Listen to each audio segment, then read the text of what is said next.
people were very worried that the synthesizer was going to kill the guitar, and it didn't. It joined the guitar. Yeah, We jammed them together. We yeah, jammed hip hop in there also. If you think of Faith yeah, No More, I mean, that's hip hop and metal, yeah, when you exactly. put those two things together. Yeah, yeah, yeah. Yeah. So, And you have to see that West Berlin and the military thing, that people are refugees from the West German parts of towns and areas. yeah. The West Berlin was a left-wing pool of freaks and hippies. Welcome to Life with Strings Attached. I'm your host, Jamie Gale. Today on Life with Strings Attached, we're joined by Frank Deimel of Deimel Guitar Works, located just outside of Berlin, Germany. Frank Deimel has been building guitars since his early teens, launching his professional career in 1998 in Berlin, with the mission to provide impeccable tools to musicians that mirror the artist's unique style while maintaining iconic silhouettes. And though the lines remain familiar, Deimel curiously modifies these familiar shapes with improved ergonomics and unique electronic features and interfaces. Since 2007, Frank Deimel has worked with his partner Cora Younger, a visual artist who has contributed to the modern pop culture aesthetic that Deimel Guitar Works is known for. An original founder of the European Guitar Builders Association, best known for their Holy Grail Guitar Show, Frank currently serves as the chair of the EGB board. It was a pleasure to have Frank Deimel on the show, and I hope that you enjoyed as much as I did. Frank, it's great to Yeah. see you. Hi, Jamie. Welcome to Life with Strings Attached. Thank you so much for being on the show. Yeah, thanks a lot for inviting me. Yeah, it's great. Is your workshop also where you rehearse with your band? I'm seeing a drum Oh, set back there, and I don't have a band anymore, but there's a drum set, and actually it's a unique isolated room for playing. Yeah, right. yeah, Mm, great. mm. But now, come on, you left the door open because you wanted me to see that. No? Yeah, of course. It's on. Yes, all my guitars, No, and yeah. this is actually only the office, you know. I see. Well, it looks nice and cozy. You've got a fireplace and nice Yes, yeah, carpet. It's we are on the countryside here, and yeah, windows, and so, and it's yeah, quite nice room, and the workshop itself has 400 square meters, hmm and we have space here on the country. yes, So, wonderful. and I don't yeah, I'm happy about that. Yeah, yeah, yeah. So you mentioned the countryside as if that's did you grow up in the country or no? It was a small village connected to a bigger city where I hmm was growing. And it was like 6 kilometers drive to the school, where the school was in the city. hmm And yeah, actually, I grew up on a countryside like this. hmm That's true. Okay. Mm, All right. mm. Where was that city? What part of Germany did you grow up in? That's called the Ruhr Port in German. It's the industrial zone in Western, you know, Cologne, Yes. Dortmund, or it's the industrial area of hmm Germany. And the town is called Hamm, and it's the most east town of that area, Okay. where they were getting coals. They were mining coals there in that city Yeah. in the industrial times, and that was the last coal mine of the eastern part of that area. Oh, okay. All Mm. right. And was your family sort of connected to the coal business in some way? No, no, Historically?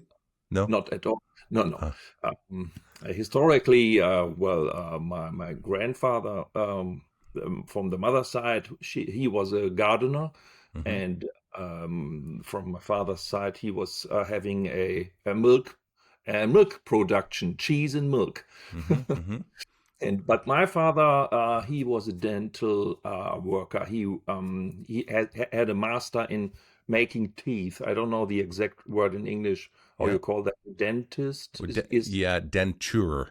They're dentures ah, and a denturist, I think is the term. thanks, Yeah, yeah.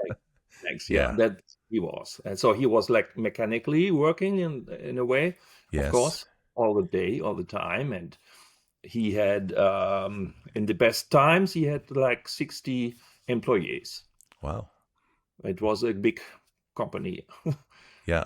Okay. And that was closest to Cologne or Cologne? No, it's No. just mentioning Cologne for people who view Ah, Germany from the offshore. yes. Okay, Like, because I know quite a few people from the Cologne area, and I wouldn't have guessed that you came from that area.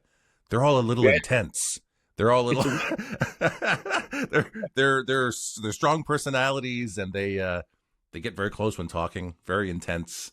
I like them. They're fun, but they're also maybe a little crazy. I think in the yeah. not in a Um, dangerous way, but mm, yeah, they're a yeah, bit yeah, yeah. unpredictable. Actually. It's a it's a special breed there. Yes. Yeah. But we were like driving there sometimes, we were buying records, going to concerts because it was 1.5 hour away. Mm-hmm. Oh, okay. Town. And then we don't like carnival as they do, you know. Yes, yes. But yeah, it's it's close actually for the relations, you know, from Yeah, Northern Africa, you know. sure. Yeah, yeah. No, I get it. Yeah.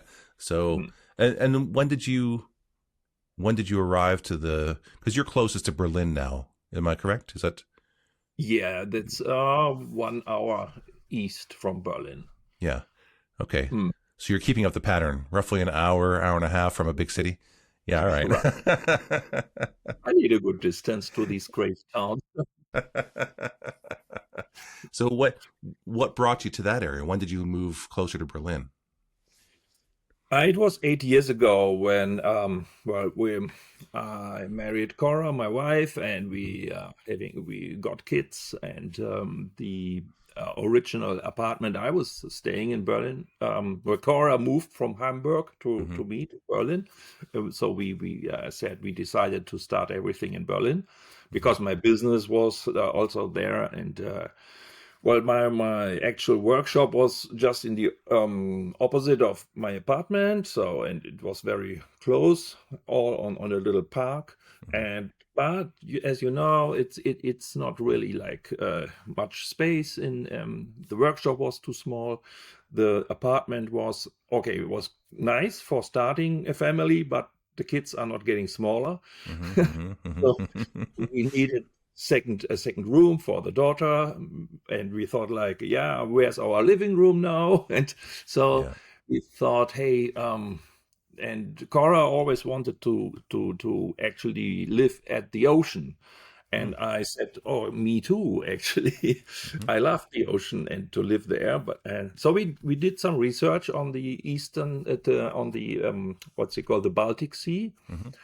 and but I found also a nice house with a even with a workshop and Mhm. everything, and it was almost ready to move in. But yeah, it was also a huge decision because I had to stop my entire network and relations to Berlin, Mhm. where I was living 25 years, Mhm. Mhm. and it was the longest time I in my life living at a certain place. And then we got another offer, and that's this place here. It's a former schoolmate of Cora. She had this project here, which is she bought it as a ruin. It Mhm. was old house with they were producing alcohol here. It was a brewery Mhm. from agricultural products, and they were making it here in Mhm. the entire place is from 1847. Mhm. Mhm. And the former schoolmate, she and her friend, who is a carpenter, they made a big house here to rent out for tourists, and it was in a wooden, even Canadian style. His company was Canadian Woodwork. Oh, That's okay. how you call it.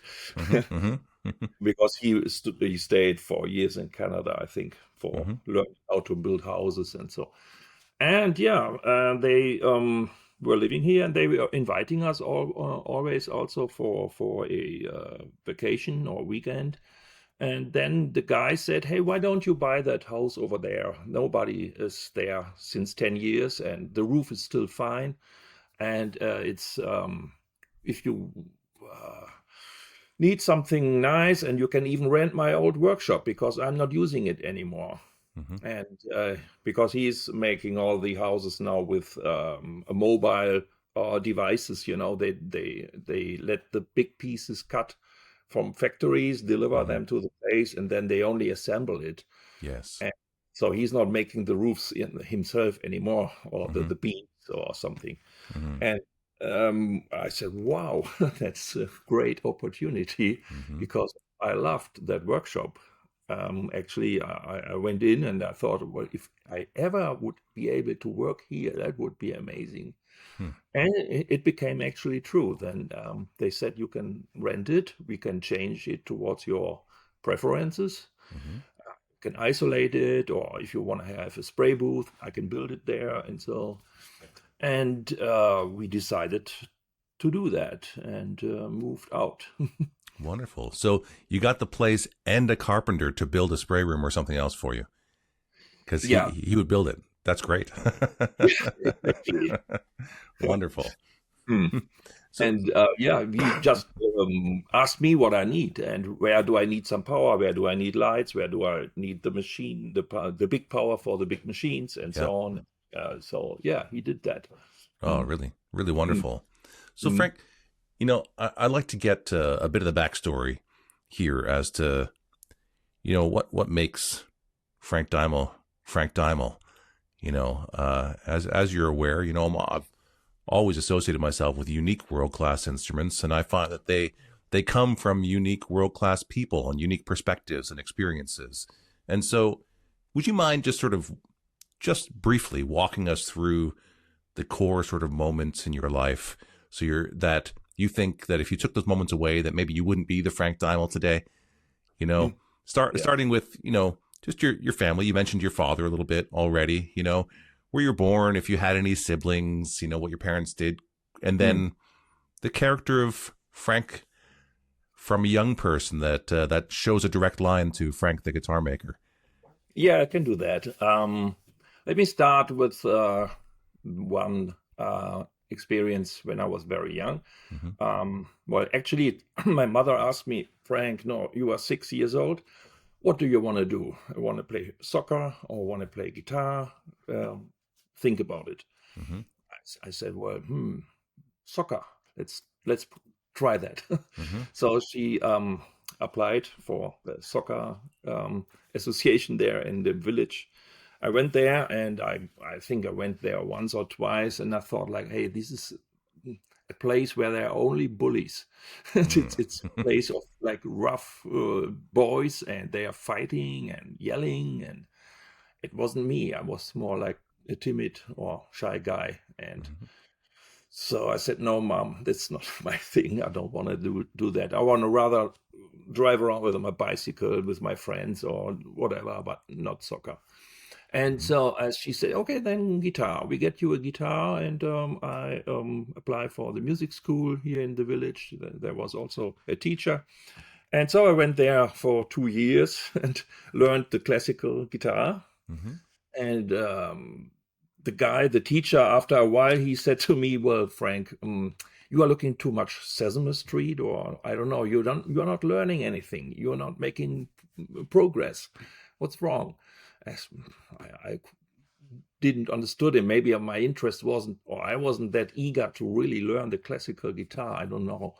So I went home and I threw the guitar in the house, and I said, I will never go there again.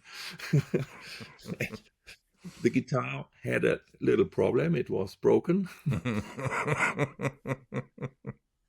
And my 3.5 years older brother, he was already into airplane making and crafting, and he had that physics.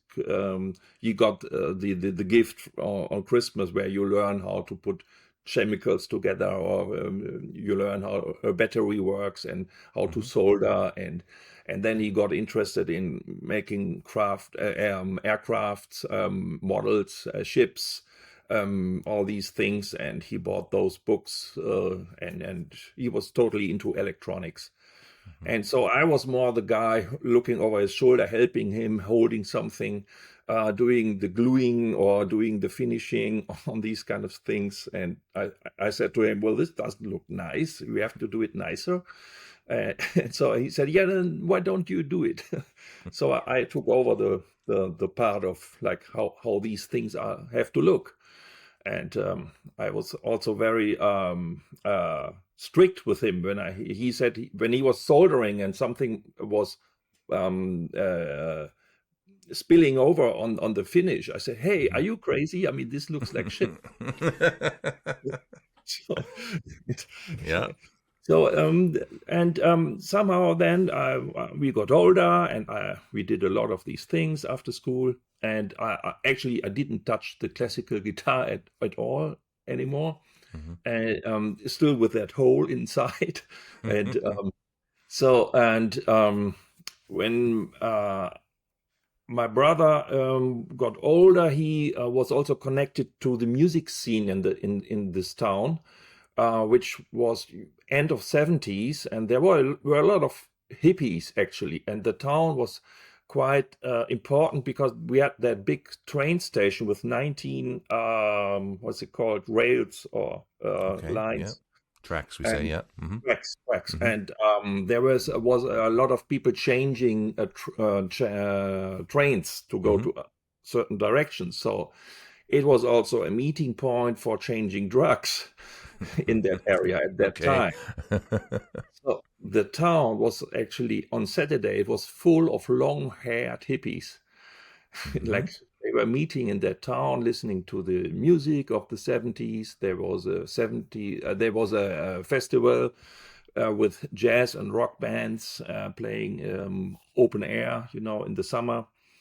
And my brother got into that scene, not the drug scene, but the music scene. And he helped out with doing lights, doing a little bit tone engineering, being on the mixer. And so after a school buddy asked him if he want to have his old SG because it's broken, maybe you can glue it. It's a Japanese SG. And so my brother brought it in, and he announced to me, "Hey Frank, I'm going to bring an electric guitar tomorrow." And I was like, wow, and he said, it's the same guitar Carlos Santana is playing in Woodstock. We were looking that movie on, we recorded it with a video recorder my father bought. And we already watched Woodstock for like 10 times. And, so he brought it in, and that was a very significant moment to me. It was late night. I sneaked into his room, and he said, here it is. He gave the SG to me, and I hold it in my hands, and it was like an epiphany, a moment for me, like, wow, this is amazing. How it feels, how it smells, how it... this is something, it was so emotionally overwhelming for me. I couldn't even describe it. It was like, this is what I want to do. This is something I want to have to be connected to. And then, of course, we did the repair. We glued the broken headstock, and then later on, he changed it to another SG he got from the schoolmate. And then the idea was born that I have to either get something similar or build something similar. It was never like I go to a shop and buy a guitar. It was always about this is quite easy to do. I can do it myself. I mean, we were like, used to these tools already. And it was so... Actually, it always felt natural to me to create in this sense of making things out of wood, putting finishes on them, and make them a functional piece of a toy, a tool, whatever. Yeah. Great. How old were you then when this SG moment happens? I was 13 or 12 or 13, I think. 12 or 13. Okay. Yeah. And I mean, the SG is a very utilitarian build. So Yeah, it's easy to understand what that yeah, is. I mean, yeah. I think a lot of people don't even know what SG stands for. Do you know what the SG stands for? Solid guitar. Yeah, solid guitar. Like they're not overselling it. It's like, it's like this is a solid guitar. It's not hollow. Is its feature? Translation: slab of wood with some relief carves on it. I mean, it's a really industrial product, the SG, Yes, right? absolutely. Yeah. Yeah. And so it's good for you that that moment happened with an SG and not like an L5 or something. That would have been a How do I do that? yeah, it would be a much different experience. And so, Mm, definitely. Mm. Yeah, okay, actually, I always never wanted to build acoustic guitars, for instance, because I didn't like the look of them. I mean, hmm I thought like they are all looking the same. They have this hole in the middle. And why should I do that? And because I was so fascinated about the different shapes of electric guitars. And I thought, wow, there's a lot of possibilities actually. You can, it's obviously not that important. The shape can be whatever, but the core, the neck, the bridge, pickups, these seems to be important, but the rest is more or less a matter of of design or what it looks to some people the style. electric guitar, yeah, a style or an accessoire, like a fashion accessoire or so. hmm It's related to pop culture a lot more than the acoustic guitar. Yes, yeah. Now later on, I'm sure you realize that the mass of the body and the shape does actually affect the sound of the guitar, but you'd certainly Sure. have a lot more freedom than having to make these 90-degree walls of thin sides and and a top and a back that that complicates things for sure. Yeah, So, that was fascinating me. And mhm, I also then started to I got an old massive kitchen plate from the kitchen of our house, from my mother's kitchen, mhm, and that was like a piece this big, and I thought, well, this is the exact right thickness for electric guitar body. mhm, So what I need is now a saw, and I need to chisel it and sand it and paint it and whatever. mhm, And I need a neck. So I asked or a friend of mine in the school who was also very much into music. He was the punk guy in the school. mhm, And he said, I have an old Echo neck. You can buy it off from me. He had I don't know, from his father, he got an old Echo guitar, and he mhm, was also, the body was obviously broken or lost. I don't know.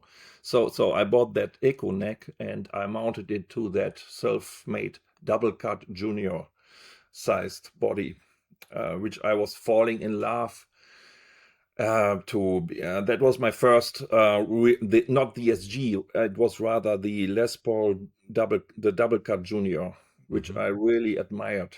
And it was I saw it once in a music store in our hometown, hanging on the wall, and mhm. after a week it was gone because they sold it, and I thought like, wow, shit, now I can't see it anymore.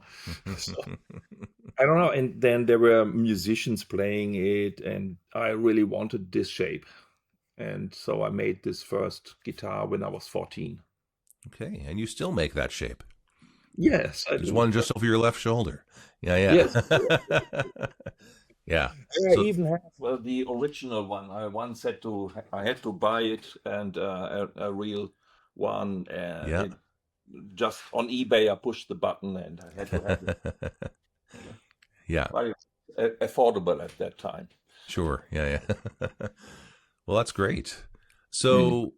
So now you're a teenager and you've made your first guitar. What's the next important thing that happens on this journey, you think? Yeah, I was also again playing. I started playing because the classical episode is over, Hmm and so of course I wanted to play like Santana. hmm We even actually went when I was 14. I saw Carlos Santana playing on tour, hmm and we went to the big, it's called Dortmunder Westfalenhalle. It's a big venue, hmm And every one of my brother's friends, they all said, "Hey, you have to come with us," and we go there, and it's okay. And so we drove there, and it was just absolutely a huge impression on me at that age to come into this hall with like 9,000 people in the audience. They were even smoking pot. I think it was smelling totally different than I ever experienced elsewhere. Yeah. Then this atmosphere of like, yeah, people are waiting for the big moment when the star comes on stage, and it was very impressive to me. And I started playing electric guitar. Then I really improvised a lot. I learned the chords from some books, and I thought, yeah, I was able to move my fingers. The classical training obviously helped a bit. When I was then 16, I went to a jazz guitar teacher, also a school friend of mine who was really into that from his early years on. He had Beatles cover band when he was 11 or so. And so he really got, now he is a teacher for jazz guitar on 2 schools. And so I took lessons with him, and that for quite a while, for 1.5 or 2 years. And he showed me all the harmonic stuff, the scales, and the background, the musical theory background, everything. So I was completely into that, and with my first girlfriend, I started forming a known school band. We also had some gigs in our hometown, and I was very eager to. I was completely in that music scene at that time, and in parallel, I also I built my first own mahogany guitar. It was a copy of that double cut, and with the help of that teacher who was learning carpentry. And so he made the neck joint with me together after his work. And so I was drawing the neck joint, I was imagining it, and I wanted to improve it also already. I did not really copy the original Gibson way. I did it even more complicated, more like a Japanese joinery thing. And I wanted to improve on the sustain and stability and things like that. And the school books were also full of drawings already of how guitars should or could look like, and constructions. And if I'm going to glue the necks like from 3 pieces with a center piece grain upwards or flat. And I was looking for different designs already, and also influenced by reading lots of guitar magazines. I started to collect these. We had an abonnement for a German magazine called Fachblatt, which was really, really good. But it was a magazine about everything, like drums, keyboards, and very, very good. It was people like, Dieter Rösberg. Yeah. He was already working at that magazine Okay. when he was young. Before because he started Guitar and Bass, didn't he? Yeah, after that Fachblatt. Yeah. So later down the journey, and for those who are listening today, Guitar and Bass also is the originators of the Guitar Summit, which has become the biggest guitar show in Europe. And so this is the early days of Dieter Rosenberg. Yes. Yeah. Exactly. Okay. All right. Great. So he was part of this magazine. Yeah. When he still had. Shh. We won't say. He actually, and a lot of others, Heinz Rebellius as well, and German journalists, well-known music or guitar journalists, were learning or working, starting there. Okay. And then there was always a report about all the big fairs, especially Frankfurt Musikmesse. And you could see like on 5 or 10 pages. It was a report about every single manufacturer exhibiting on that fair. And you were seeing pictures of all these builders, especially the English base makers. They had a big time, like Ashley Pangborn or wall bases and so on. They were, and they often also, they got a special story on the back of the magazine. They were visiting these builders and they were making reports about them, or, a feature about them. And you could look at their, how they machine it, how they, whatever they do, there were detailed pictures about their production processes. Oh. And that was the way I was learning that. I was, there was, of course, no internet, so you had to somehow find books or magazines. Yes. Or speak to someone. And, well, the next thing I did was I wanted to know why there is 12 tones on the fretboard or the scale, why these distances the way they are. And I couldn't find in that town, we had a little library, but you couldn't find really information about that. So I wrote a letter to a company in the same area. They were making bass guitars, Clover guitars. And 3 weeks later, I received an answer. Very nice. And they said, thanks, Frank, for your question. I can explain it to you. It's a mathematical formula. And she wrote it down and explained it. And you have to calculate this way, that way, and then you have it. Wow. So you got like a Pythagorean theorem lesson in a letter back from a English bass maker? Yes. Wonderful. A German bass maker. German bass maker. Wow. Clover. Is Clover related to Sandberg? No. Because Sandberg has those 4 dots. Yes, I know. No. But it's not connected. Okay. No. The guys from Clover, Rainer and Sabine, they are making bass pickups now. I see. Yeah, they're in my mind somewhere back in maybe the early days of when I was attending the Frankfurt Music Messe. Yes. That I came across them at some point. Yeah. Okay. Maybe they were still making basses at that point in time, 20 years ago or so, but pickups now. Yeah, they made graphite necks themselves and had a nice, or at that time, it was a quite usual thing to do bass shapes already, like Jens Ritter did. They started with that also. Yeah. Okay. So, all right. So you got the mathematical formula. Yes. And I'm sure you got it right the first time. No. Actually, the fretboard was then done by a luthier in another town in Dortmund. He made the fretboard for me, and he said, "Okay, this is if you want to have a really good guitar." But I started already to find ways to cut my own fretboards, and I searched for tools and so on. I was actually completely in that.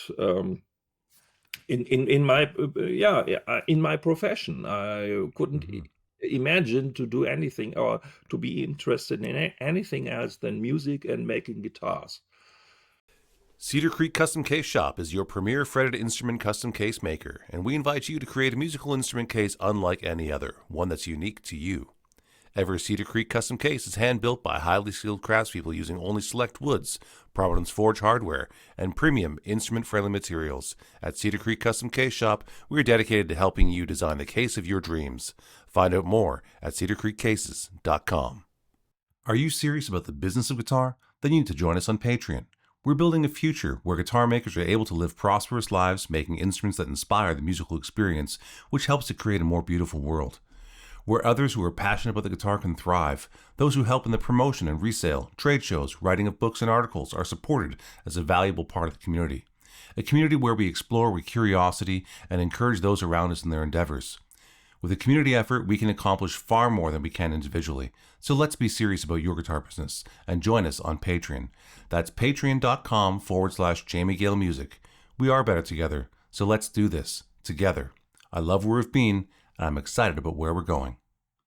Okay. Did you ever have to do something else? Did you manage to grow up from a child and just go directly into guitar making and music? No, it's No, that would be a very unique story. I don't know anyone who did that. my parents actually they expected that either my brother or me or we both take over their company. Oh, yes. Okay. And they were pushing us in a way, or they were like trying to, get us there. And Yeah. but actually, the reality was for me as a child that my father was never there. He was only in his job.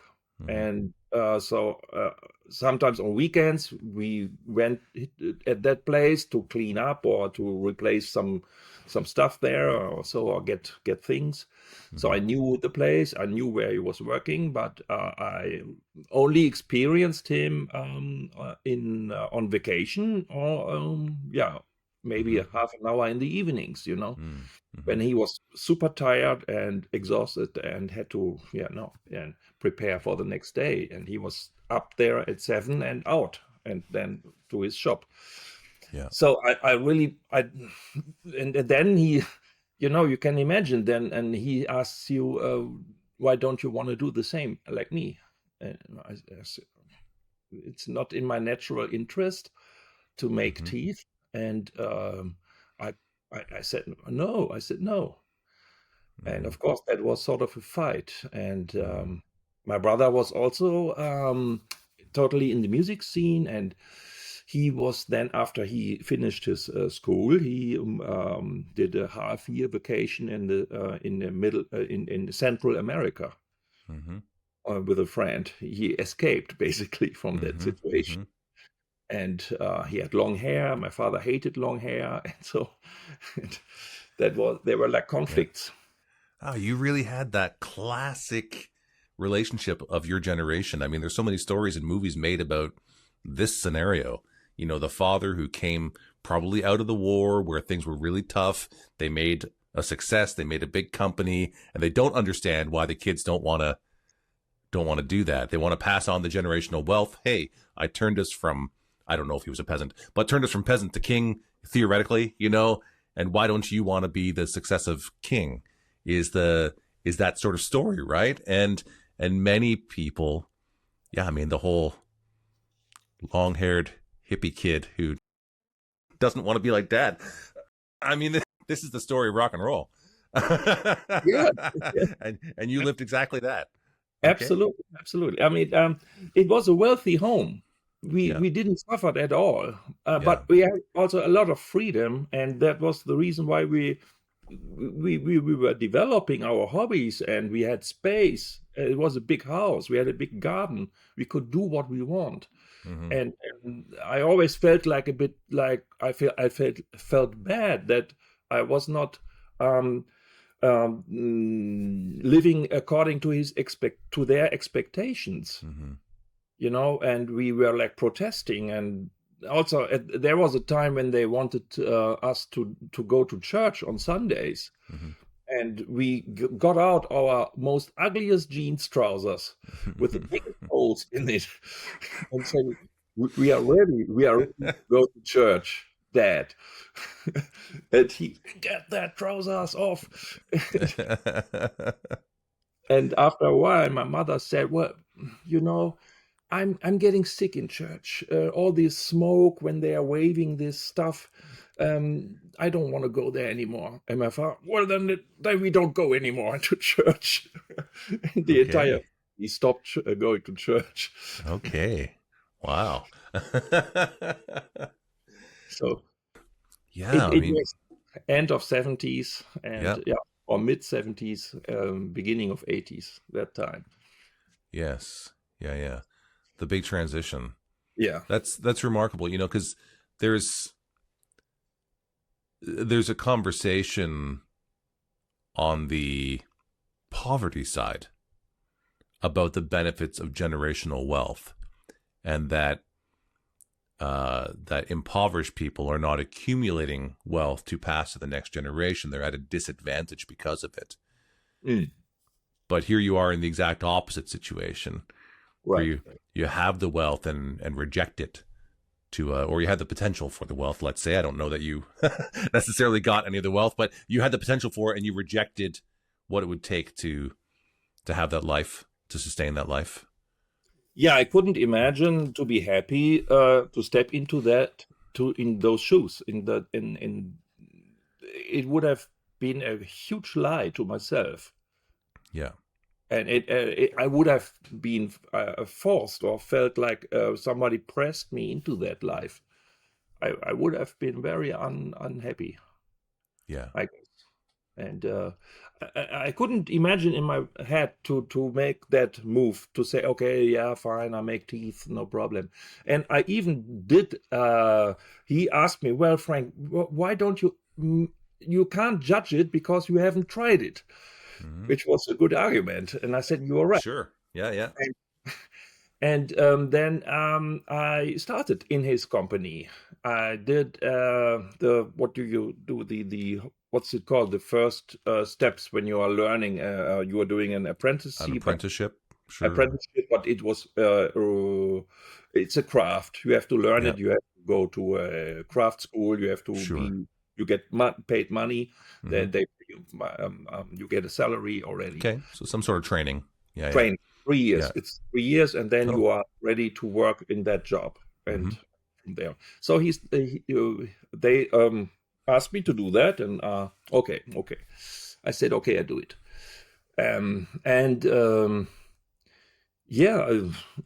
After half a year, I really said, no, this is not for me.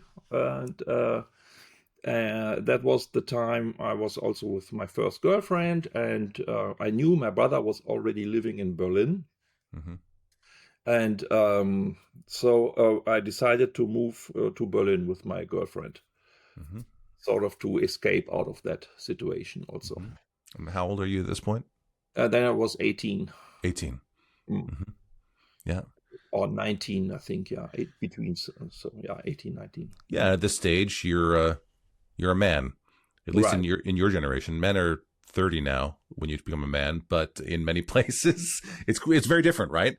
Yeah, like it is. Like I left my home when I was 17 years old to start working full time, and that was because I was ready. Yeah. But that sounds, in today's culture in the Western world, they see 18-year-olds and 17-year-olds as children. But but I wasn't a child. I wasn't. I didn't know as much as I thought I knew, but I had the skills to stay alive and to keep trying. And you did the same. I wasn't afraid even to go out into the world. Yeah. I mean, I did my first own vacation on my own when I was 16. I was for 3 weeks with a train. I went to Kos, the island above Sardinia, and Corsica, we did in English. Did a round trip with a train, and so it was. I was used to these kind of experiences already, and to be on my own in a foreign country, and so it wasn't for me. It was only logical to leave the home and to finally get out of that. I didn't want it to. I mean, I love them. Everything is fine now. Everything is cool, but at that time, I wanted to be far away. Yeah, this is perfectly natural. It's, I mean, at this sort of stage in life, the male lion runs the young ones out of the tribe. You can't be here and behave like that. You have to go, and the young lions go out and they figure things out on their own, and they eventually come back to a tribe. It happens in almost every animal that works within societies or groups. Exactly. Yeah. It's actually problematic when it doesn't happen, more so than when it does. I think so. This is a tough part of our evolution. Is I don't know about in Germany, but we've had many much higher divorce rate and much lower marriage rate, and that brings a scenario where children are growing up without the father and mother together, or they're split up in scenarios. But the mother's nature typically is to nurture and to keep them safe. And the father's nature is typically to push them out and say, you can do it. You're okay. And they build competencies, right? And so children are growing up without the benefit of the mother and father, the tension between keep them safe and know they can do it. I don't mean everyone's that way. Sometimes the father's overprotective and the mother's the one pushing them out. But the point is that the two together gives you a better scenario. And so there's a higher fear amongst our young people that they don't feel they have the competencies to go out and be okay. Like you felt you could go out and be okay. Absolutely. And I didn't mind about any danger or something like that. I wasn't afraid at all about the outside. I mean, maybe that has also changed a bit today. I don't know. Yeah, well, I mean, we're much more insular in general. I suspect that when you were young, you spent a lot of time being outside. And, you know, myself also, I think I'm about 10 years younger than you are, Frank. But I still grew up in a time where the kids, if you get outside, like in the morning, you might have some chores to do in the morning, but then you're supposed to leave. You're supposed to go outside and be with the other children and explore and climb trees and get into trouble. You know, and then the other neighbors are watching. They're watching you and say, "I'm going to tell your mother I saw you do that." You know, and you behaved. You know, and we kept each other in line and we tested each other. And living inside, we have literally millions of years of evolution bringing us to the point where we socially adjust, and we've isolated ourselves and put ourselves into these tiny little cages where we're not experiencing each other in the same way. I think that's a big problem, actually. So, you know, I fought against that with my own children. They didn't understand at times. You know, I'd say you have to go out for like an hour. Like you have to go out for an hour. I don't want to see you for an hour, and they'd come back at like 45 minutes. I'm like, okay. So your hour starts again now. Like what? So hour and 45 minutes out there. But you know what? On the second hour, they actually came back really happy because the first 45 minutes they were just angry. Dad made them go outside, you know. But the second time, they had, I think, rolled down the hill and chased each other and done things that you just don't do unless you're out there sort of dealing with boredom and curiosity. Right. Yeah, absolutely. I mean, this is our environment. You have to get used to it. And the better you do it when you are young than late. Yeah. And so anyways. We have been out all day. I mean, there was a bell at the kitchen outside of my mother's kitchen. When she rang that bell, it was evening. It was 7. And then everyone came home and we had dinner together. Yes. So that was the clear sign. If we don't come, then we become going to trouble, you know. But that 7 was then the day was over. Time. Yeah. For us, if you were in the city or the suburbs where I was, when the streetlights come on. Oh, yeah. So the sun is down low enough. Now the streetlights come on. Like, oh, it's time to get home. Streetlights came on. Yeah. You know, and so yeah. So it created a different sense of confidence and capacity. But, you know, you did actually legitimately build competencies, you know, because we build like ramps for our bicycles and we'd realize that, if you don't pick up enough speed, you just fall off the other side. I'm scared to go fast. Yeah, well, you should be more scared to go slow.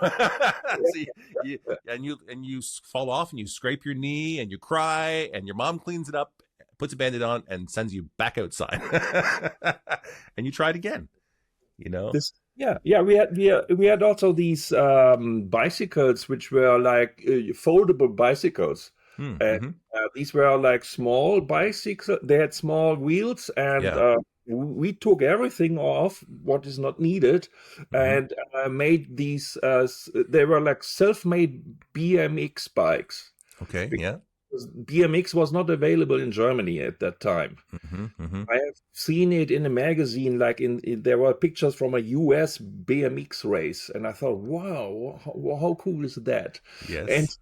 So we made them ourselves in a way. I got a tire for the back wheel, which has a Hmm. bigger profile, and so there was only one brake. That was when you were turning backwards with the pedals. Hmm. And Hmm. Yeah. so, and that my friend had the same, and so we were driving around in the parks or in the countryside, and we made our ramps, and we made those wheelies, and we made those braking that the back wheel was moving and shoving a lot of dirt Yes. Yes. and all this, and yeah, there's a second career actually as a motocross driver in me. Yes. And Yeah. I do this sometimes really as a hobby. And Okay. I still have a bike, Hmm. and sometimes we with friends we get a teacher, and Hmm. we drive to these motocross arenas, and Hmm. then we have a whole day with barbecue and everything, and we go and he teaches us how to drive motocross. Okay. I didn't Just know that. That's great. That's a fun thing to do Yeah.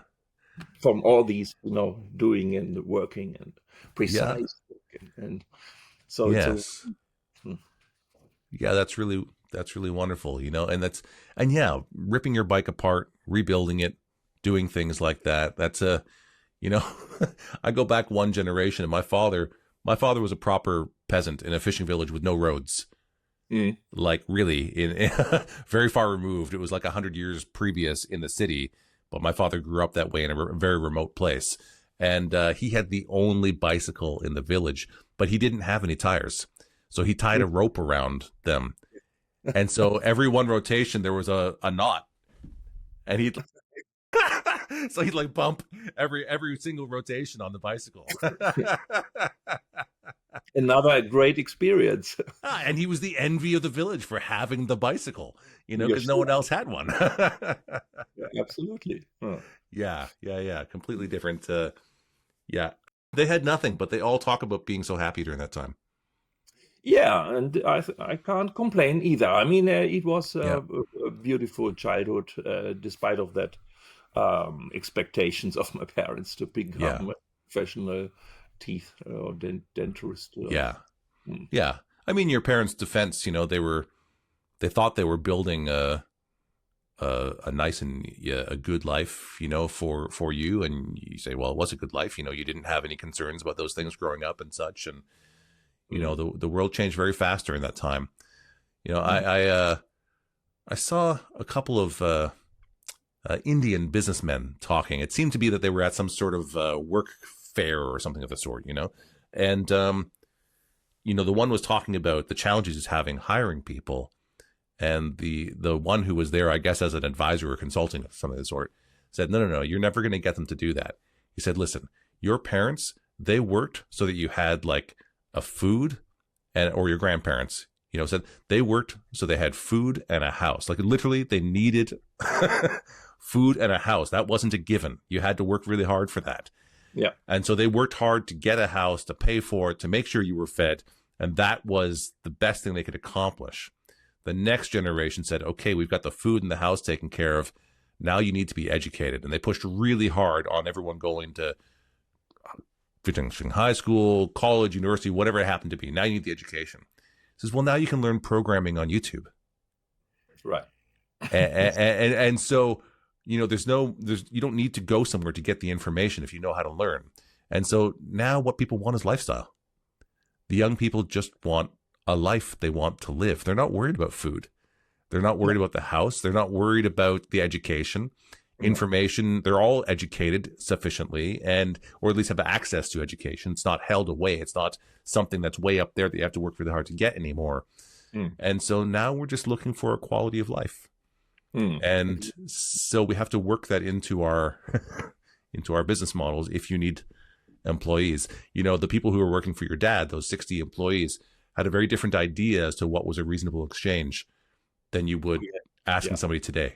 Yeah, definitely. I mean, they were so there's all still a good he has still a good relationship with them. It was Hmm. so funny. I mean, I have to just think about that. My father has a on the same he has birthday on the same day as me, Hmm. and now he's 94, and I visited him for his birthday, so we can be together. Yeah. And then the bell was ringing at the front door, and his former employees came in to congratulate him to his birthday. So they were sitting with him, having a cake, and so like it was 5, 6 people. Yeah. Yeah. They still admire him for being a boss and how he was, and so and they liked him. That's wonderful. That was really a wonderful experience. Yeah. Mm. Yeah. That's a nice legacy. Yeah, absolutely. Mm, Yeah. mm. Yeah. And Okay. but So you are right. I mean, of course, they were really they then told the stories how they got the job at my father's place, and exactly like you said, they were really happy to learn that and to make the money to grow up their own families and so yeah. on, build a house and so on. And that was a complete different generation. Yeah. It's really not so very long ago. Like Right. within living memory of someone, not quite your father, but his parents, there was a real debate, a raging debate in the Industrial Revolution as to whether or not peasant children even could be educated. Like Yeah. they're why would you waste your time doing those people can't learn? That was a real thing, debated in universities and governments around the world as to Mm. whether peasants actually had the capacity for intelligence to learn, to elevate themselves. We didn't know. And the thing is, I don't think those people were terrible. I think that there probably wasn't evidence that someone could go from the lowest position in society to the highest or even a middle position in society. There just wasn't the evidence for it. It hadn't happened. Mm. And so this was a real discussion. And so there are this middle section, like what you're talking about with your father's employees. Yeah. There was a feeling of privilege. There was a feeling of, I got this amazing opportunity to better myself. That wasn't a given. They didn't know that was going to happen. and it didn't happen for everyone. And Mm. so they recognize the opportunity that was there, and they feel fortunate for having that opportunity. Mm. Mm. Absolutely. And there was not a lot of choice, probably. Mm-hmm. I think. I mean, they were happy when then their life was decided by that they got that education or that education and could go that way. Mm-hmm. I think. And I felt rather like having a huge choice. When I was young, I thought like I have so many talents. I can do something with my hands. I can drive a bike in a very sporty way, Yeah. And I felt like multi-talented and Mm-hmm. overeducated even. I mean, I went to I finished the school with a good note, and then Mm-hmm. I applied for studying when I was moving to Berlin. My interest then became like I was actually looking for becoming. Well, I have to tell it in a different way. Yeah. Fill us in this way. Oh, we Hmm? want to hear that next part. Yeah. Actually, it was like that. Of course, the only thing I wanted to do is making guitars, but I didn't want to do the classical training on Mm-hmm. learning how to make a classic guitar, or you couldn't learn about making an electric guitar because Right. the electric guitars at that time were seen like industrial products. And Mm-hmm. why should you learn that? I mean, this is a mass product, and there's no it doesn't matter. And a lot of my colleagues, of course, have Yeah. done that training. They have Yeah. they went to regular luthier schools in Germany, and You have they a went. deep tradition in Germany. You have let's see if Yeah. I can get this right. Uh, Markneukirchen? It's really hard for English people to say. Markneukirchen. Kirchen, that's the one. Markneukirchen, the new church, I think it is, something like this. Yeah. Or, Yeah, new church is Neukirchen, and yeah. Mark, yeah, I don't know, Mark. Yeah, Yeah. Mark, And, a lot of things yeah. have. And the Mittenwald for violins and lutherie also. And these are hundreds of years old. Like there's a Exactly. really long tradition. And, you know, C.F. Martin, the famous American guitar company, comes from this Machnakischen, saying it And wrong. yeah, it's how far from Yeah, Vienna, and Vienna has another big tradition. Italy, of course, and Europe yeah, has that tradition. This is very, very deep and long. Yeah, yeah, yeah. and So it was so really possible for you to do it, and it was really an established thing. It wasn't like there weren't guitar schools around, because there weren't in the USA. Like where Martin was, there wasn't a place to go and learn lutherie. All those guys had to figure it out on their own. But where exactly. you were, there's a tradition, but you didn't want it. Yeah, the thing was like that. I thought, how can I go into, or how can I learn more about electric instruments without Mm-hmm. going to that classic training? Because I knew I will have to do 3 years of education there about learning how to make a lute or Mm-hmm. a Mm-hmm. guitar. And I thought like this might really will destroy my empathy for that kind of, or my interest to the Yeah, electric yeah. guitar, and Mm-hmm. it will be a barrier for going directly to that what I want.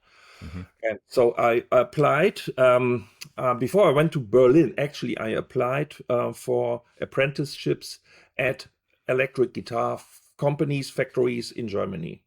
Okay. And I even wrote a letter to Hamer Guitars in Chicago. And Yeah, because I loved the double cut design, the Hamer yeah, Special, sure. Mm-hmm. I was, and I thought like, well, this would be amazing if they, oh wow, that's, and there's even a guy Untermeyer, Frank Untermeyer. He's might be a German. Let's write there. Yeah, Joel Danzig is Yeah, the one of the two founders, Paul Hamer and Joel Danzig. So yeah, yeah. yeah. Uh-huh. Later on the Holy Grail, I invited Paul Hamer to the Mm-hmm. show. Mm-hmm.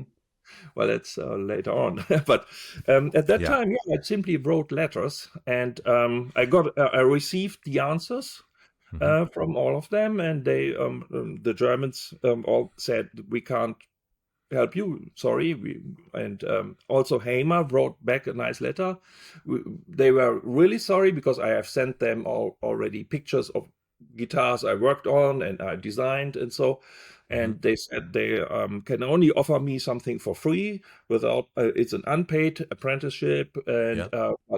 because they can't pay foreign people because they have to. There's a rule that the Mm-hmm. US people have to, of course, be taken first when they apply for something. Mm-hmm. However, and I couldn't really imagine to pay for a stay in the US at that time. Right. And I wasn't, if I would have asked my parents, they would say, what? So, and, Yeah. okay, then I wrote to 7 other companies, and I also wrote to Warwick, Mm-hmm. the company So this after is in the 80s at this point, late 80s, mid late 80s, 87, 86, 87. 87. Okay. And and he replied, Hans-Peter Wilfer, he Mm-hmm. replied, no problem, come over, you can work here anytime. Mm-hmm. And I was, hey, yeah, why, cool. And so actually I organized a place to stay in the near of their factory. It was, Mm-hmm. at that time, it was Pretzfeld, it was Vogtland, it was, no, it was in West Germany, Mm-hmm. Bavaria. Yeah. It was the old factory of Framus. Mm-hmm. Mm-hmm. And the son from Fred Wilfer, Hans Peter, he Mm-hmm. had just started Warwick, and Mm-hmm. there were only 7 people as employees. Mm-hmm. And everything was smelling like Wengi, the wood they used. Yeah, yeah, And yeah. the place was packed full of these tropical woods, and it was smelling, or everything was there was this black dust all over because they were sanding this Wengi. Mm-hmm. Mm-hmm. However, they said, here's your bench, you can start sanding the bases. Mm-hmm. And so, and he gave me a machine to sand or to carve the heel area.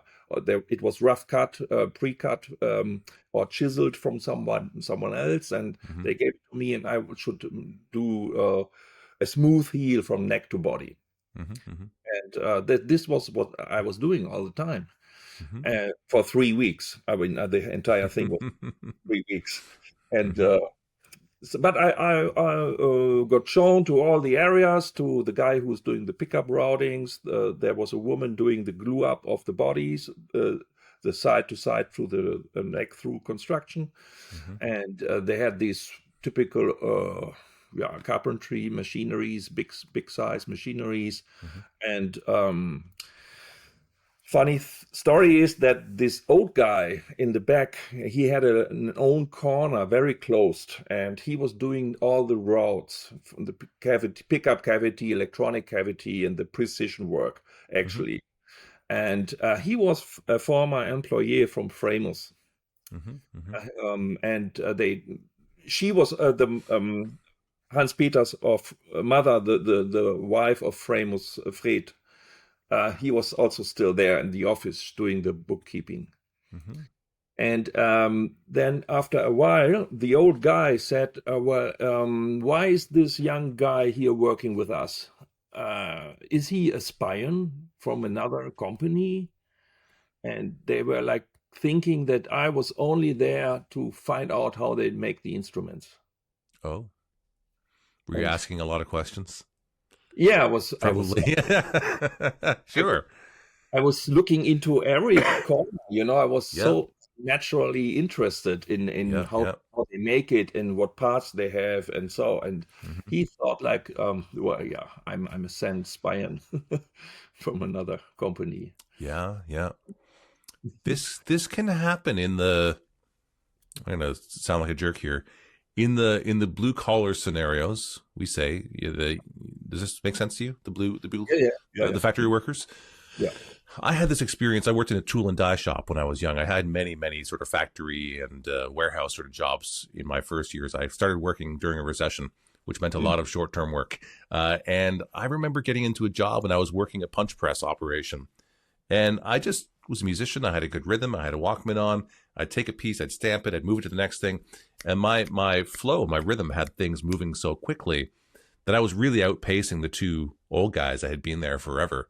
And they kept telling me to slow down. I'm like, why am I going to slow down? I'm going to do a good job. The boss is going to be happy. They're like, slow down, man. And so they were getting angry with me. I thought it's because they thought I was trying to make them look bad, but I'm not trying to make them look bad. I was just trying to do a good job. And nonetheless, the factory didn't have work coming in at such a steady pace that I finished the job a week and a half early and there wasn't more work.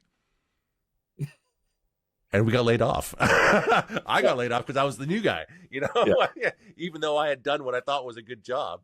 I had worked myself out of the job from being too much of a path. And there's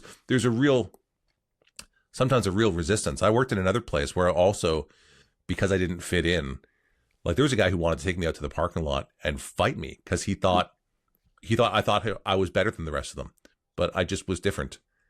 And the boss came and he had heard about it and he got me and he had me leave early. He told me, you have to go home a half an hour early because I don't need this problem in the parking lot. So sure. It's a real different kind of environment sometimes in these factory works. And it's just a matter of culture and getting and understanding the culture, the ebbs and flows of it, and the hierarchy. There's hierarchies every place you go. They're in the university, they're in the factories, they're everywhere. Absolutely. And it was actually the same. I mean, they started at 7 a.m. and they stopped at 5. And once it was 5, they dropped the tools and went out. And I was so interested at that time. I was still in the factory, and that probably was the reason why this other guy thought I'm a spy, because I was. The doors were still open. Nobody was there in the factory. I was alone in that factory, and I was so naturally interested. I was just waiting for a friend to pick me up to drive me home. I had a bit more time there, and I was sneaking in every corner to find out how they do it. And the boss also said, well, hey, Frank, I go build you a guitar, or you and me, we go to build a guitar together. And he actually started that. We made that neck and the laminated neck. And he said, go through the factory, look for some woods. You can pick it up and I tell you if you can use it or not. And so And I got that pile together with the laminated neck, but then the 3 weeks were already over. And so, yeah, okay. He said, sorry, but I was so busy. And at that time, he was, yeah, really like the company was really growing. He had a lot of dealers, and he was on the phone and trying to get the money from the dealers because he had shipped them out on commission. And so he was like pushing them and really stressed. And however, I was happy too because I got a lot of insights in such a factory and how they build these kind of instruments. Actually, for me, it was actually enough to know how to do this. But I couldn't imagine really to work as a factory worker. I mean, that also would have bored me after a while. They all do the same all day, and it's hardly that they ever change at that time. At least it was like that. I don't know if now they certainly have other habits. Well, there's lots of people who are fine doing repetitive tasks, but they're usually thinking about something else, or they're living for the weekend. You know, they're living to go do something else. You know, my brother is a welder in very far northern British Columbia, close to Alaska, and they recognize this up there, that it's coal mining for making steel up there, and they recognize that the people are living for that off time, living for the weekend, we would say. I think there were even songs about working for the weekend, you know? And so they actually have them work 7 days, 12-hour shifts, and then 7 days off.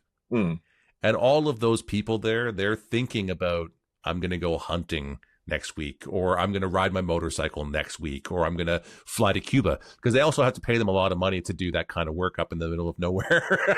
So they have the money to hop on a plane and fly to Cuba every second week if they want to, or something of the sort. Exactly. And so there are people who the incentive of the work is not the reason that they're living or what they're looking forward to. They're doing it to generate the money so they can do the things they do want to do. And lots of people who are happy to make this exchange. But you're not one of them. No, definitely not. No, actually, I went to professional world, to the professional world in a natural way by just always following my interest. I never worked for anybody else in my life. There was only Berlin. I had to wait to continue my life story. I applied for a university place at an art school, at a design school, and I first applied for graphic design because I was interested in arts and design. I'm a good drawer. I can draw very nicely, and so in the school, I finished my bachelor in school with the best note in arts. So they said, "Hey, Frank, this is your direction," and so I applied for that. And you had to send them a map. You have to give them work examples of how you do graphic design. Okay. So I only had a rough understanding at that time of that field, and so but I gave them that map, and they denied. They said, "No, this is not good enough." And then I applied for industrial design. I thought like this is even closer to what I really want to do. So I don't have to do the classical training as a luthier to become a luthier. There was also this expectation, or no, that rule that you have to have a master to work as a luthier in Germany. Yes. It was forbidden to work if you do not have that master's degree.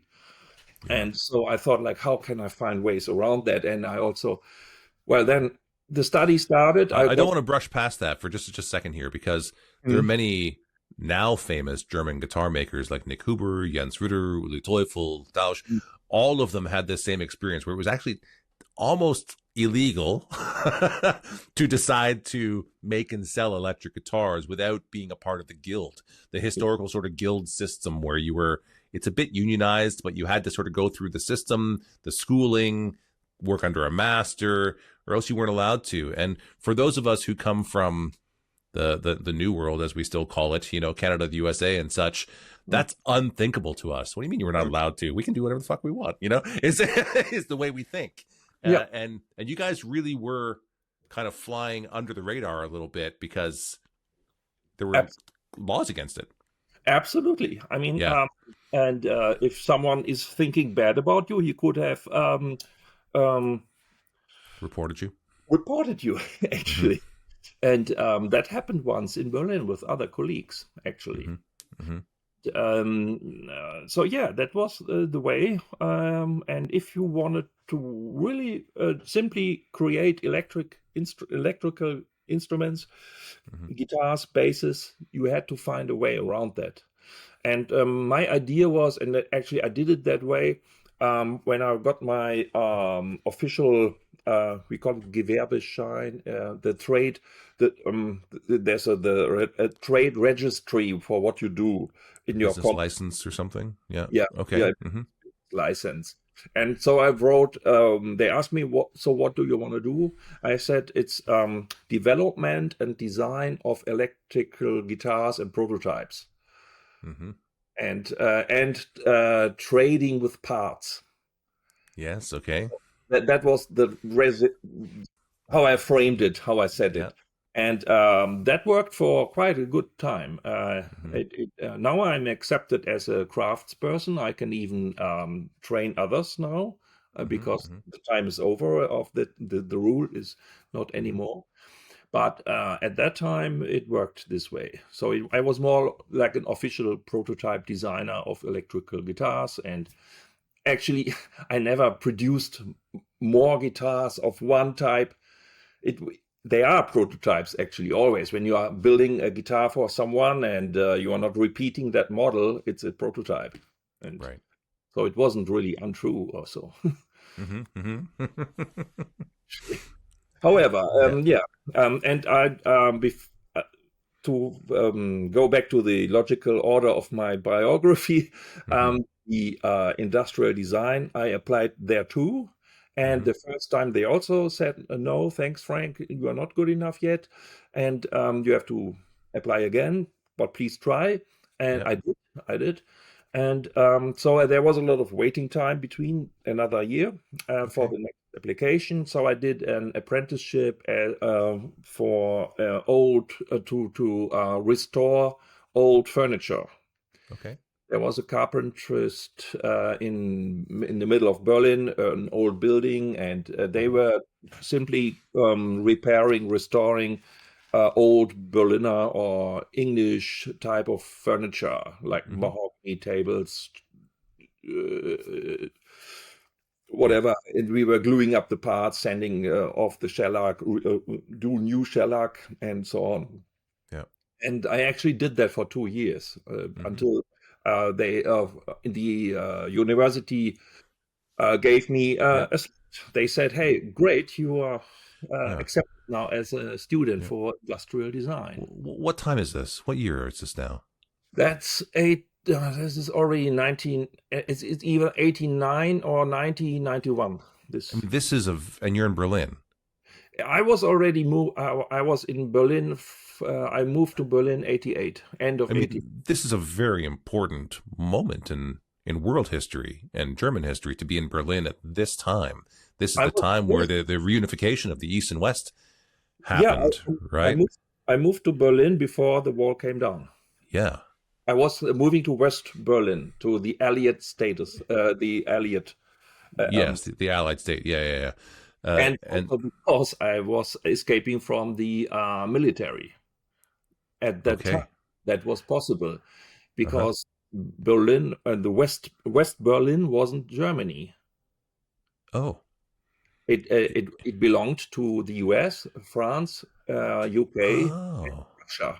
I mean, East was Russia. East Germany was yes. Berlin was Russia, and the others were the Western allies. It was a occupied state. Occupied state, right? At this point, yeah. And I did not know that. I didn't know that you could avoid military service because Germany had mandatory 1 or 2 year military service at 18 or something of the sort, 18, 19. Exactly. To which many guitar makers chose to do the non-combatant form. Yeah. They That worked in was the hospitals or ambulance right, or right. Yeah. They were, and then I did that. I denied already the military service, and so I yeah. had to do the civil service kind of thing. Mm-hmm. And Mm-hmm. they were trying to send me that letter, and they already got a place. And Yeah. but at that time I was in already at the university, so I wasn't either. I didn't even had to go to the civil service stuff.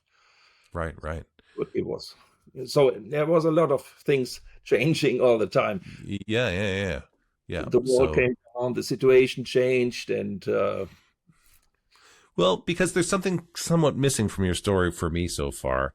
And I don't want to interject it into your story, but I'm curious because your guitars are also often political, and so far I don't see the political Frank. Maybe did that come along with Cora, or is there something?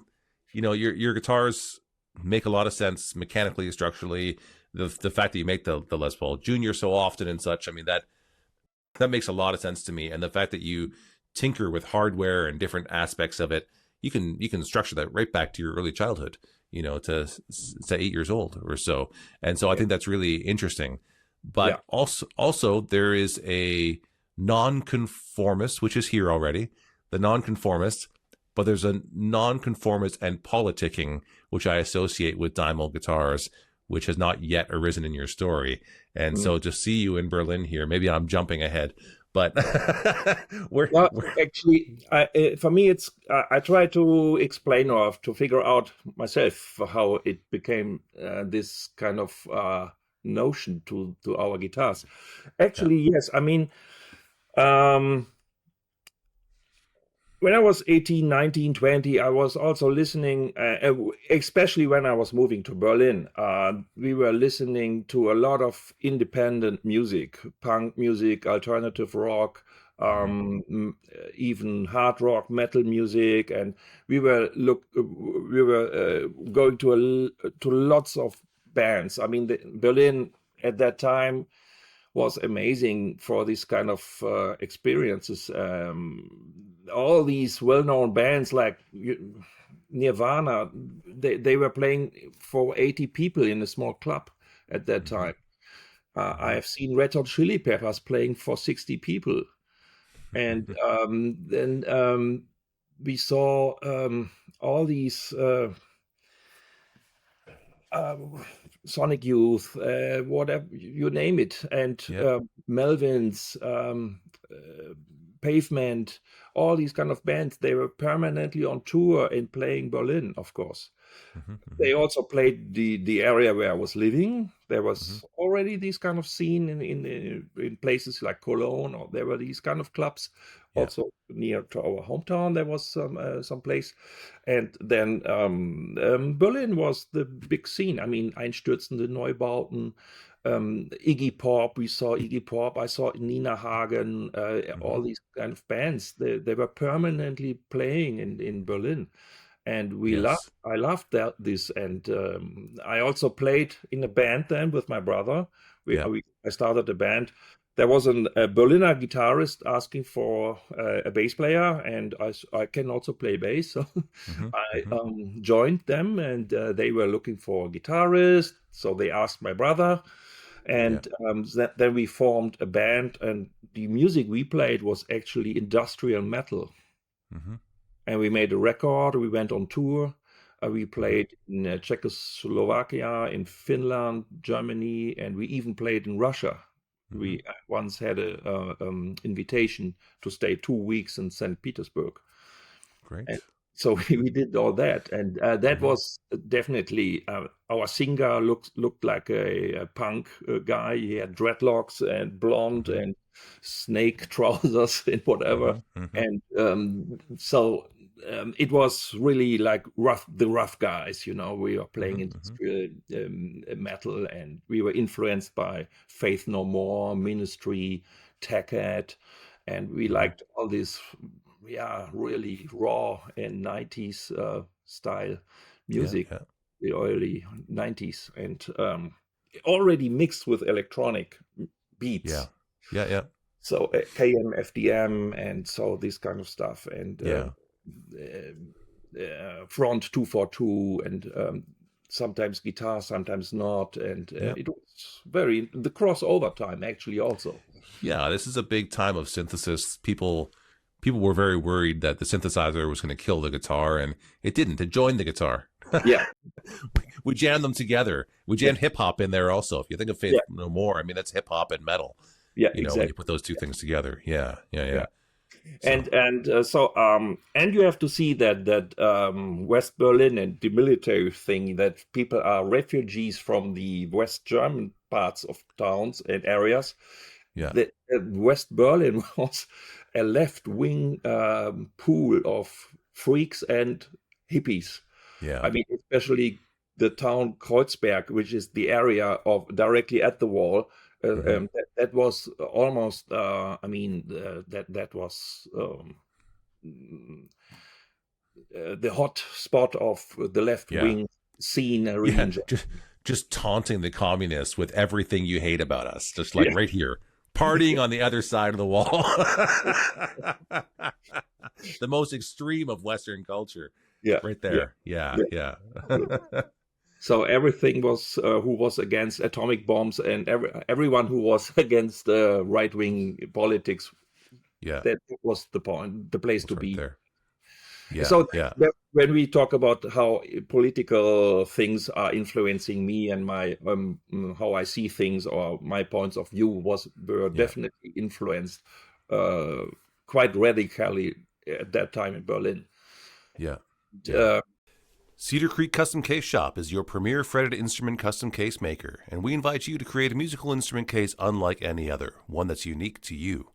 Every Cedar Creek custom case is hand built by highly skilled craftspeople using only select woods, Prominence Forge hardware, and premium instrument friendly materials. At Cedar Creek Custom Case Shop, we are dedicated to helping you design the case of your dreams. Find out more at cedarcreekcases.com. Are you serious about the business of guitar? Then you need to join us on Patreon. We're building a future where guitar makers are able to live prosperous lives making instruments that inspire the musical experience, which helps to create a more beautiful world. Where others who are passionate about the guitar can thrive, those who help in the promotion and resale, trade shows, writing of books and articles are supported as a valuable part of the community. A community where we explore with curiosity and encourage those around us in their endeavors. With a community effort, we can accomplish far more than we can individually. So let's be serious about your guitar business and join us on Patreon. That's patreon.com/Jamie Gale Music. We are better together, so let's do this together. I love where we've been, and I'm excited about where we're going. though I'm not traditionally coming from this household, my Right. parents are conservatives. Yes. And they had their Mercedes Benz, and they were Yes. doing that perfect job and perfect family. Yeah. They were making the cross at that party, which protects their lifestyle. You're a living embodiment of Hegel's observation that the thesis generates its own antithesis. You were the antithesis to your parents' thesis. Yeah, yeah, yeah, yeah. But today's Frank is probably a little closer to the synthesis. Yes, Today's Frank is probably a little closer to the parents, a little less radical, absolutely, building absolutely. a safe home for your children, Yeah, yeah. in a loving family. That eventually enters again. Yeah. Getting getting new insights in life and understanding. Yes. Yeah, All yeah, there are yeah. phases and however, and then when I was meeting Cora, of course, Cora, she has that background, of course, in her art. Hmm. That's her art. How she sees things as a woman, and how she wants to stand up for certain for female rights and for Hmm. political the patriarchal sceneries and or structures which influence a lot of our societies still, and that's her. That's definitely Hmm. her. And what she does on the guitars is her art, actually. And Right. that's how she thinks. That's how she paints. And so that's for her. It feels natural to demonstrate that this certain things are wrong and have to change and have to be like that. And Yeah. I liked how the pop art she does. I like it, the way she does it, and I like how she expresses it in this kind of comic bubble way and slogans and so on. And I also liked actually the idea to put it on a guitar. Mm-hmm. And though I knew it might create problems with the buying public of guitars. Mm-hmm. But on the other hand, I thought like, well, there's a lot of traditional guitars out there. Why not? Let's try it out. And um, it worked, I would Mm-hmm. say, quite well, actually. Well, I mean, rebellion and nonconformity is part of the lifeblood of rock. Yeah. So, Mm. you don't have to agree. Actually, it's kind of the fight is an important part of it. Exactly. Yeah. Yeah. Yeah. Uh, Yeah. Yeah. the guitar for me is a symbol of that era, or politically also. I mean, this is yeah, it stands for this era of the 60s, 70s revolution, and Yeah. content-wise, music-wise, and Yeah. art-wise. And so it all goes together. It's part of that cultural development. Yes. Uh, Yeah. My next interview, I'm going to go further back in time. I'm about to interview the person who gave Iggy Pop his name, okay. Hmm. because Iggy was his drummer in his band. Ah, And that happens after your interview. the okay.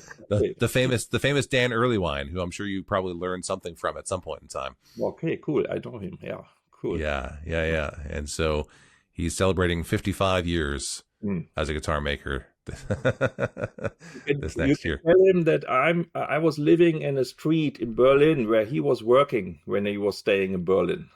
Yes. Iggy Pop was working in a bar in my street in this. Okay. All right. Uh, I'll let him know. So Frank,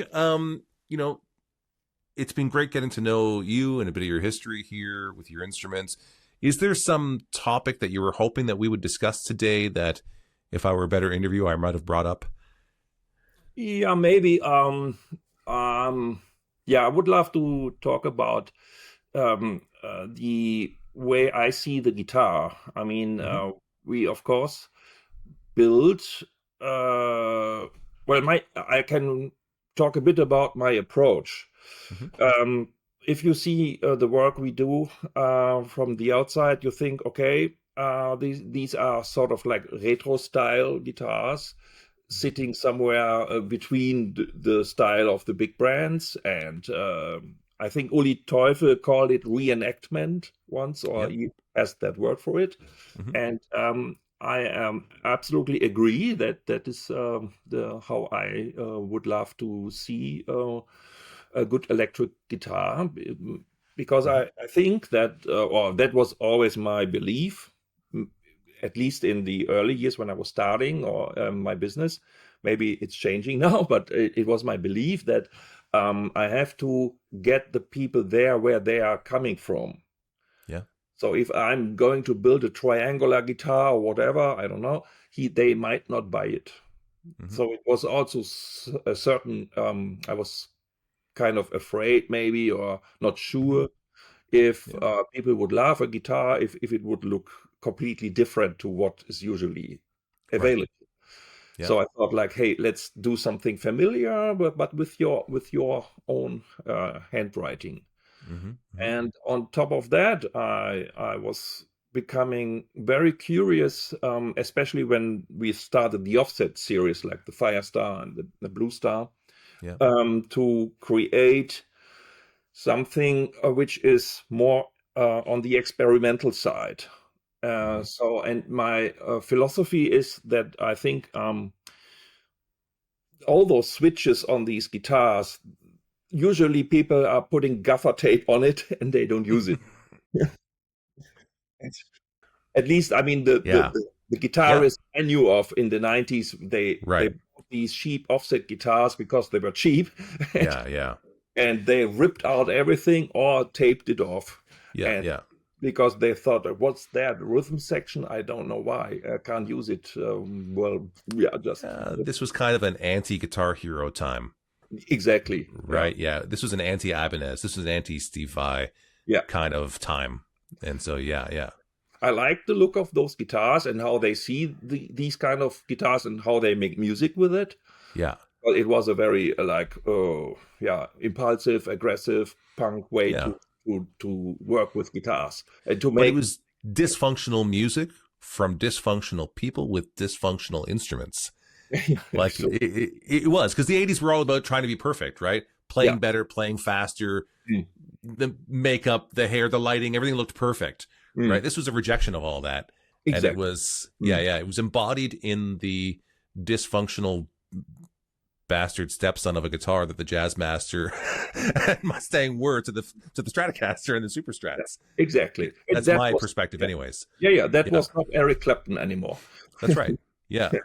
And I really loved the approach because it moves or it changes the way to make music.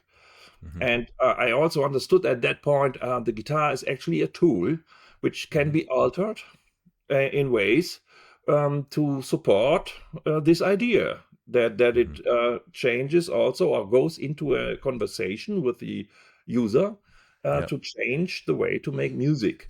And this is something I would love to tell you, actually, that how we came to the experimental Firestar, and that's a path we are following now also, because there's on the one side my love to double cut design, Les Paul Jr. and so on. I do the single cut, the double cut way. They are existing, but on the other side, there's these offset designs which are way more experimental. And so I started also, and when I was meeting my friend Pascal in Berlin at that time, he came up with this idea for the pickup Leslie. And so I worked with my amp technician on prototypes, and we started to implement these kind of things into a offset series of guitars we made together. And so we thought, like, hey, why we simply can build a guitar which the guy from Sonic Youth would really love. So when we put everything, we have done like the piezo disc, we have done the Leslie, we have put on 12 strings, a tremolo, kill switch, and it was done, and it was hanging in my shop at that time. And after a couple of years, there was an invitation to go to a Sonic Youth concert, and the guy who invited me said he had shown them already one of our guitars I've made to him, and he was on a sound check, and he said, hey, bring that guy to the concert, we want to meet him. And so I grabbed that guitar, which was sitting hanging on the wall, and put it in the car, and after the concert, we went backstage and I showed it to Lee Ronaldo. And he immediately loved it. He fell in love with the guitar, and he said, send it to New York. I want to have it. Great. And that was my moment again. Yes. Yeah. I had to feel great. Wow, I can talk to these persons. Amazing. Yeah. And I also experienced that these guys are completely normal guys who have to shower and go to toilet as me. Yes. And if it's about their tool, we talk one-to-one. There's no difference in, there's no aura anymore of like this is the star and I'm the fan or so. And we are still in nice contact. He bought a second guitar already. And so whenever we meet, we are just friends. And so it's so easy then, the relationship. And from there on, I also understood, well, Sonic Youth had a certain approach to make music and knew a different music with these kind of instruments.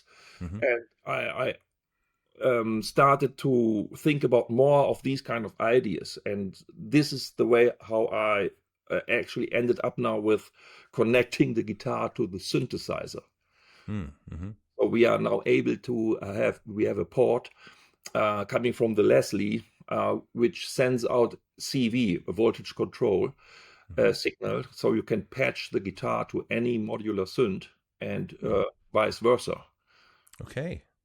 So, and that's very unique, and it's Yes. completely analog. It's not MIDI at all. It's you still hear the normal guitar, but in sync you are having these LFO coming from the Leslie, which is in sync with a sequencer. Okay. Let's say from a modular or so. Yeah. Yeah. The wheelers, the traditional wheeler pots you have on a Jazzmaster, we use them for speed and intensity of that effect. So now these old switches and pots which have been gaffered now have new function, Yes. Yes. Yes. Oh, wonderful! I didn't know that you could sync it with a traditional synthesizer. That's great. That's very interesting. Yeah, exactly. Yeah. We have You released guitar a couple of years, and we have Yeah. sold it already quite a few times, and Yeah. especially also to to synthesizer shops who usually Yeah. don't deal with guitars. They Yeah. are dealing with synths, and Yeah. they have my guitar in their program. That's great. Very cool. I should learn more about that. Unfortunately, we have to wrap up today. Of course, I'm sure we could talk for many more hours. But if someone wants to learn more about that and the rest of your guitars, Frank, where's the best place for them to go and learn about your instruments? Yeah, it's in the moment. I would say it's Instagram, and the website is still there and informative, but we get a new one in the next weeks. And Okay. I think And what are they called? What's your handle on Instagram? Deimel Guitar Works on Instagram, DeimelGuitarWorks.com on the website. On the website. Okay. And of course, Facebook, yes, public. Yeah. Yes. Yeah. Well, Frank, thank you so much for taking your time today to share with us your story, to help us understand a little more as to how Deimel Guitars came to be. I really appreciate it, and your work here together. We're just going to take another 5 minutes to talk about the business of guitar. We're going to end here. If you're in the guitar business and you're interested in knowing Frank's perspective, Frank is actually the chair of the European Guitar Builders Association and has some unique experience there. He's one of the co-founders of the Holy Grail Guitar Show, which no longer exists but has a legendary reputation within our industry. You can head on over to patreon.com/the business of guitar. Again, that's patreon.com/business of guitar. And Frank and I will just talk there for another 3 to 5 minutes. So again, thank you for listening to the Business of Guitar, or sorry, Life with Strings Attached. Frank, thanks for being on the show. Really appreciate it. Yeah, thanks a lot. I appreciate it. Well, that's soon. Yeah, see you soon. Okay, say bye for now. Bye-bye. Thank you for watching and listening. You can find more episodes wherever you listen to your podcasts. And a special thanks to those who support us on Patreon. It's your support that enables us to do this work.